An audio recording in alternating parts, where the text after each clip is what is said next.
श्री हरदास दुर्गा सप्तशती का 11वां अध्याय, नारायणी की स्तुति। ऋषि कहते हैं, देवी के द्वारा वहां महादैत्य पति शुंभ के मारे जाने पर इंद्र आदि देवता अग्नि को आगे करके उन कात्यायनी देवी की स्तुति करने लगे। उस समय अभिष्ट की प्राप्ति होने से उनके मुख कमल दमक उठे थे और उनके प्रकाश से दिशाएं भी जगमगा उठी थीं। देवता बोले, शरणागति की पीड़ा दूर करने वाली देवी, हम पर प्रसन्न हो। संपूर्ण जगत की माता, प्रसन्न हो। विश्वेश्वरी, विश्व की रक्षा करो। देवी, तुम ही चराचर जगत की आदिश्वरी हो। तुम इस जगत का एकमात्र आधार हो, क्योंकि पृथ्वी रूप में तुम्हारी ही स्थिति है। देवी, तुम्हारा पराक्रम अलंघनीय है। तुम ही जल रूप में स्थित होकर संपूर्ण जगत को तृप्त करती हो। तुम अत्यंत बल संपन्न वैष्णवी शक्ति हो। इस विश्व की कारणभूता परामाया हो। देवी, तुमने इस समस्त जगत को मोहित कर रखा है। तुम ही प्रसन्न होने पर इस पृथ्वी पर मोक्ष की प्राप्ति कराती हो। देवी, संपूर्ण विद्याएं तुम्हारे ही भिन्न भिन्न रूप हैं। जगत में जितनी स्त्रियां हैं वह सब तुम्हारी ही मूर्तियां हैं। जगदम्ब, एकमात्र तुमने ही इस विश्व को व्याप्त कर रखा है। तुम्हारी स्तुति क्या हो सकती है? तुम तो स्तवन करने योग्य पदार्थों से परे हो एवं परावाणी हो। जब तुम सर्वस्वरूपा देवी, स्वर्ग तथा मोक्ष प्रदान करने वाली हो, तब इसी रूप में तुम्हारी स्तुति हो गई। तुम्हारी स्तुति के लिए इससे अच्छी युक्तियां क्या हो सकती हैं? बुद्धि रूप से लोगों के हृदय में विराजमान रहने वाली तथा स्वर्ग एवं मोक्ष प्रदान करने वाली नारायणी देवी, तुम्हें नमस्कार है। कला, काष्ठा आदि के रूप से क्रमश परिणाम की ओर ले जाने वाली तथा विश्व का उपसंहार करने में समर्थ नारायणी, तुम्हें नमस्कार है। नारायणी, तुम सब प्रकार का मंगल प्रदान करने वाली हो, मंगलमयी हो, कल्याणदायिनी शिवा हो, सब पुरुषार्थों को सिद्ध करने वाली शरणागत वत्सला, 3 नेत्रों वाली एवं गौरी हो, तुम्हें नमस्कार है। तुम सृष्टि, पालन और संहार की शक्ति भूता सनातनी देवी हो, गुणों का आधार तथा सर्व गुणमयी हो। नारायणी, तुम्हें नमस्कार है। शरण में आए हुए दीनों एवं पीड़ितों की रक्षा में संलग्न रहने वाली तथा सबकी पीड़ा दूर करने वाली नारायणी देवी, तुम्हें नमस्कार है। नारायणी, तुम ब्राह्मणी का रूप धारण करके हंसों से जुटे हुए विमान पर बैठती तथा कुश मिश्रित जल छिड़कती रहती हो, तुम्हें नमस्कार है। महेश्वरी रूप से त्रिशूल, चंद्रमा एवं सर्प को धारण करने वाली महान वृषभ की पीठ पर बैठने वाली नारायणी देवी, तुम्हें नमस्कार है। मोरों और मुर्ग से घिरे रहने वाली तथा महाशक्ति धारण करने वाली कुमारी रूप धारणी निष्पापे नारायणी, तुम्हें नमस्कार है। शंख, चक्र, गदा और शांग्र धनुष रूप उत्तम आयुधों को धारण करने वाली वैष्णवी शक्ति रूपा नारायणी, तुम प्रसन्न हो, तुम्हें नमस्कार है। मैं भयानक महाचक्र लिए और दाढ़ों पर धरती को उठाए वाराही रूप धारणी कल्याणमयी नारायणी, तुम्हें नमस्कार है। भयंकर नरसिंह रूप में दैत्यों को वध के लिए उद्योग करने वाली तथा त्रिभुवन की रक्षा में संलग्न रहने वाली नारायणी, तुम्हें नमस्कार है। मस्तक पर कीरट तथा हाथ में महावज्र धारण करने वाली, सहस्त्र नेत्रों के कारण उद्दीपक दिखाई देने वाली और वृत्तासुर के प्राणों का अपहरण करने वाली इंद्र शक्ति रूपा नारायणी, तुम्हें नमस्कार है। शिवदूती रूप से दैत्यों की महिती सेना का संहार करने वाली, भयंकर रूप धारण तथा विकट गर्जना करने वाली नारायणी, तुम्हें नमस्कार है। दाढ़ों के कारण विकराल मुख वाली, मुंड माल से विभूषित मुंड मर्दनी चामुंडा रूपा नारायणी, तुम्हें नमस्कार है। लक्ष्मी, लज्जा, महाविद्या, श्रद्धा, पुष्टि, सुधा, दूर्वा, महारात्रि तथा महा अविद्या रूपा नारायणी, तुम्हें नमस्कार है।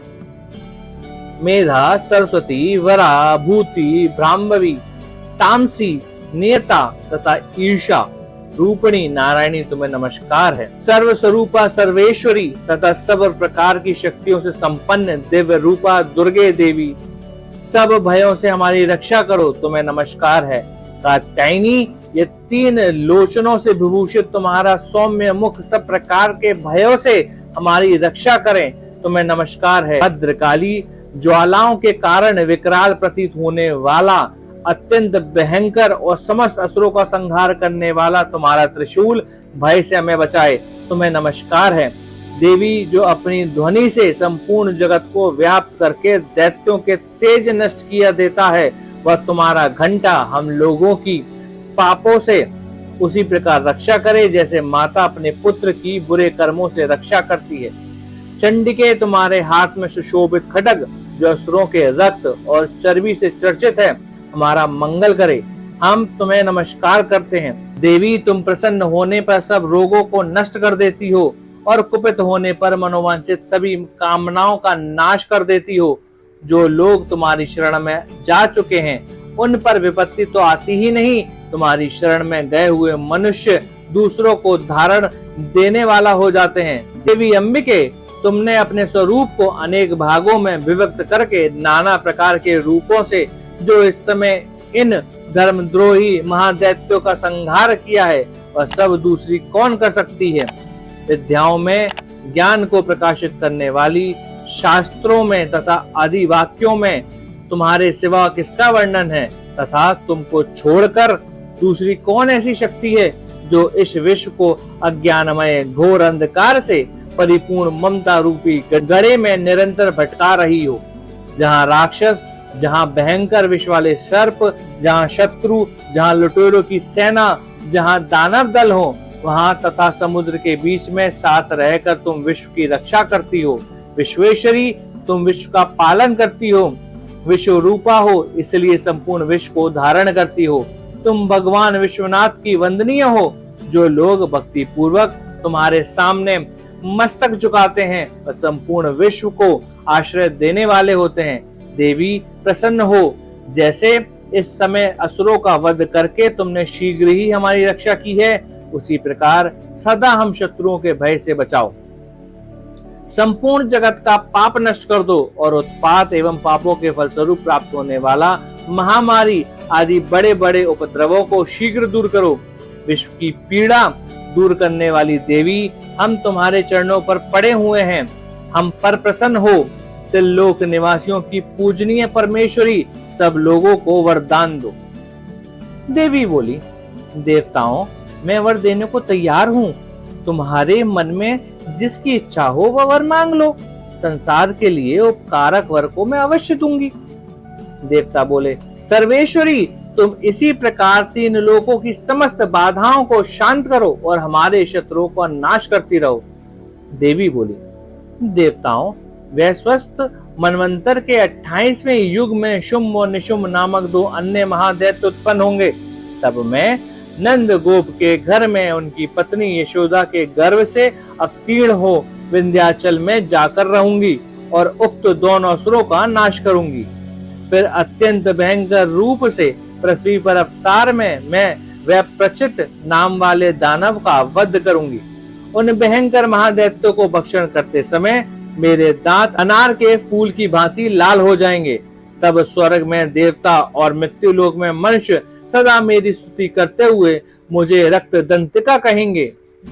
फिर जब पृथ्वी पर 100 वर्षों के लिए वर्षा रुक जाएगी और पानी का अभाव हो जाएगा, उस समय मुनियों के स्तवन करने पर मैं पृथ्वी पर अयोनिजा रूप में प्रकट हो जाऊंगी और 100 नेत्रों से मुनियों को देखूंगी।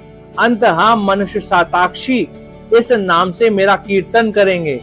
देवताओं, उस समय मैं अपने शरीर से उत्पन्न हुए शंखों द्वारा समस्त संसार का भरण पोषण करूंगी। जब तक वर्षा नहीं होगी तब तक वह शाख ही सबके प्राणों की रक्षा करेंगे। ऐसा करने के कारण पृथ्वी पर शाकांबरी के नाम से मेरी ख्याति होगी। उसी अवतार में दुर्गम नामक महादैत्य का वध भी करूंगी। इससे मेरा नाम दुर्गा देवी के रूप से प्रसिद्ध होगा। फिर जब मैं भीम रूप धारण करके मुनियों की रक्षा के लिए हिमालय पर रहने वाले राक्षसों का भक्षण करूंगी, उस समय सब मुनि भक्ति से नतमस्तक होकर मेरी स्तुति करेंगे। तब मेरा नाम भीमा देवी के रूप में विख्यात होगा। जब अरुण नामक दैत्य 3 लोकों में भारी उपद्रव मचाएगा, तब मैं 3 लोकों का हित करने के लिए 6 पैरों वाले असंख्य भ्रमरों का रूप धारण करके उस महादैत्य का वध करूंगी। उस समय सब लोग मुझे भ्रामरी के नाम से चारों ओर मेरी स्तुति करेंगे। इस प्रकार जब जब संसार में दानवी बाधा उपस्थित होगी तब तब अवतार लेके मैं शत्रुओं का संहार करूंगी। इस प्रकार श्री मार्कंडेय पुराण के सर्वांतिक मनवंतर की कथा के अंतर्गत देवी महात्म्य में देवी स्तुति नामक 11वां अध्याय पूर्ण हुआ।